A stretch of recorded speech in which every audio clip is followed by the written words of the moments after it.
দিনাজপুরের বীরগঞ্জে সনাতন ধর্মাবলম্বীদের অন্যতম ধর্মীয় উৎসব শ্রী শ্রী জগন্নাথ দেবের ঐতিহ্যবাহী রথযাত্রা উৎসব উৎসাহ উদ্দীপনা ও ধর্মীয় ভাব গাম্ভীর্যের মধ্য দিয়ে অনুষ্ঠিত হয়েছে।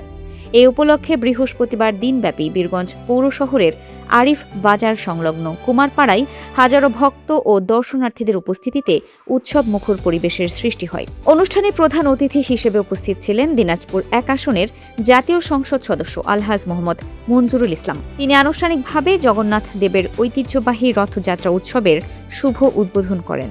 বিশেষ অতিথি হিসেবে উপস্থিত ছিলেন বীরগঞ্জ উপজেলা নির্বাহী কর্মকর্তা সুমা খাতুন, উপজেলা সহকারী কমিশনার ভূমি দীপঙ্কর বর্মন, বীরগঞ্জ পৌর বিএনপির সভাপতি আলহাজ মোহাম্মদ আমিরুল বাহার, পৌর বিএনপির সহ সভাপতি মোহাম্মদ হাবিবুর রহমান হাবলু এবং বীরগঞ্জ উপজেলা যুবদলের অন্যতম সদস্য ও উপজেলা ছাত্র দলের সাবেক আহ্বায়ক মোহাম্মদ আক্কাস আলী।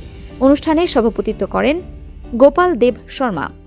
উদ্বোধনী পর্বে অতিথিরা রথযাত্রার ধর্মীয় ও সামাজিক গুরুত্ব তুলে ধরে সম্প্রীতি, শান্তি ও সৌহার্দ্য বজায় রাখার আহ্বান জানান।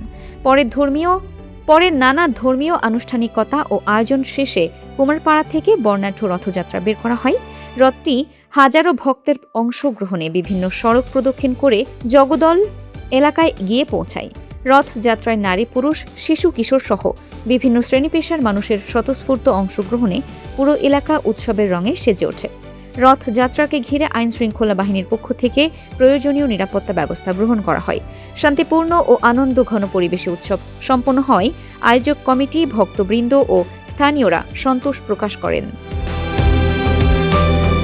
ফারহানা নিজাম, দিনাজপুর টিভি।